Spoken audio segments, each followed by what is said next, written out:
Before we begin, I invite you to gently close your ears and focus on what remains when all external sounds fade away. It's like sitting in a quiet room, and after a while, you notice a subtle ringing or hum beneath the silence.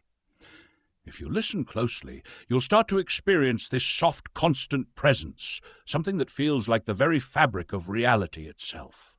In quantum physics, it's said that everything is connected at the most fundamental level, and that everything we see is just a manifestation of deeper, unseen energy.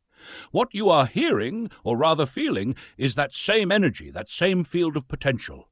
This subtle ringing is what we call the sound of silence. It's not just an abstract concept or some external force. It's the very essence of you. Everything we discuss in this session, and the ones to come, will be about this sound of silence. It is not something separate or different from you. It is you. This exploration is about realizing that the sound of silence is your own inner being, your most fundamental nature, the stillness from which all life arises. You are that, the very presence behind everything. I am sharing something significant with you, something that can set you truly free. If you want real freedom, live in illusion. When it feels like the work is done, understand that it's never really over, and the pursuit of true freedom is ongoing.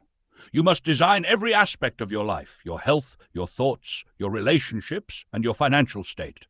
You have to craft your life with care, just like how someone designs their home according to personal preferences. This should be done in a way that allows you to live with certain questions until they resolve themselves naturally. The comprehension you rely on is incredibly deep, and it's important to observe it closely.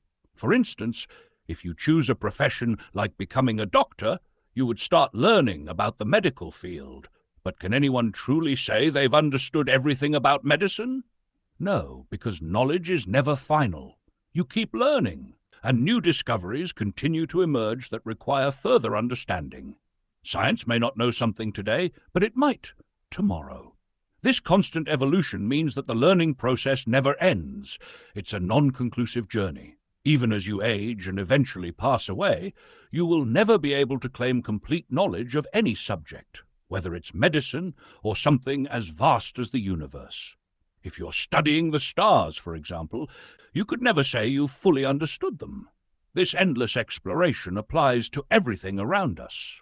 We have to delve into subtle aspects of life that are beyond the grasp of ordinary instruments and limited time. What we think we understand today might be only a fraction of the truth, and if we truly grasp what lies behind everything, the essence that sustains all, we might come to understand that this is who we are. This realization is the only conclusive truth in this world. Once you understand yourself, you cross the ocean of suffering. No one else, no doctor, engineer, lawyer, housewife, businessman, or even child or elderly person can help you cross this ocean. Only the truth, or what some call the self or God. This truth, this self, is singular. It's the only thing that can take you beyond suffering, which is vast and deep. Most people live in search of distractions to escape suffering, fooling themselves into thinking they've found happiness. But happiness, in reality, is often just a temporary escape from pain.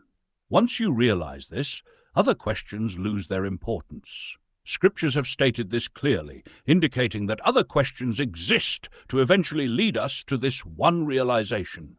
People who don't understand this get caught up in all sorts of other concerns, like becoming successful in business. Even if you become a wealthy entrepreneur, does that guarantee less suffering in your life than someone with fewer material possessions?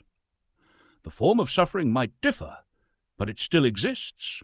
It doesn't matter how much money or success someone has, true happiness doesn't come from external achievements. I've seen people in humble circumstances who seem more content than billionaires.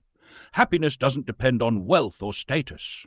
Understanding the difference between self-realization and practical life is crucial. Self-realization means knowing who you truly are.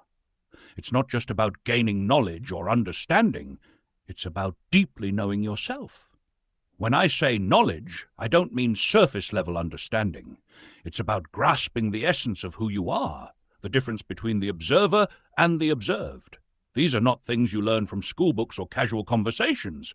Such insights usually come from spiritual texts, though even there, one has to be careful about which teachings to follow. There are many different scriptures, but only the ones that focus on the self, on the soul, really matter. Most religious texts talk about right and wrong at a superficial level, what to do and what not to do. While such teachings might be helpful for children or beginners, they don't serve those who are seeking deeper self-inquiry. We already know basic moral truths, like the fact that greed and jealousy are harmful or that hurting others is wrong. Many scriptures discuss how to live correctly in the world, but some go beyond that. From my experience, certain texts go straight to the root of all suffering. They don't waste time addressing the endless branches of life's problems. Instead, they cut straight to the source of the issue: ignorance. The root cause of suffering is not knowing who you are. When you don't know yourself, you mistake lies for truths. For example, if something is stolen from your home, you might suspect someone and convince yourself they are guilty, even if you don't have proof. This conviction can lead to hatred, which only causes more suffering within you. Hatred burns from the inside.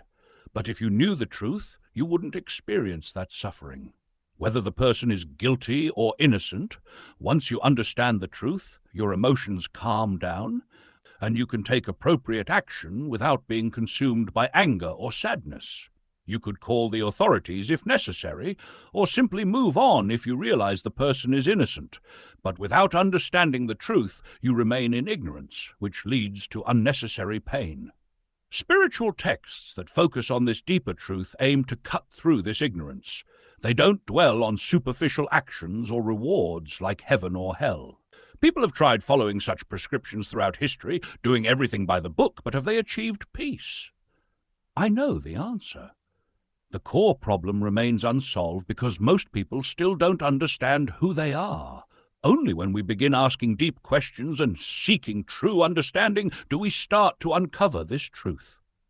The Bhagavad Gita, for example, can guide this process by helping us sort through our thoughts and decide which ones to focus on and which to discard. This requires wisdom, as it's easy to fall into confusion by listening to the wrong sources or reading conflicting texts. Life becomes simpler when you focus on what truly matters, which is understanding yourself. All the complexities of life, relationships, responsibilities, achievements are secondary. What really matters is your connection to yourself. Once you understand this, everything else falls into place. Some people try to live by partial truths, following fragments of spiritual teachings or philosophies, but they miss the bigger picture. It's like living in a computer simulation. On the surface, everything seems real: the trees, the sky, the waterfall, but beneath it all is just code. Similarly, our understanding of the world is shaped by deeper truths that we often overlook.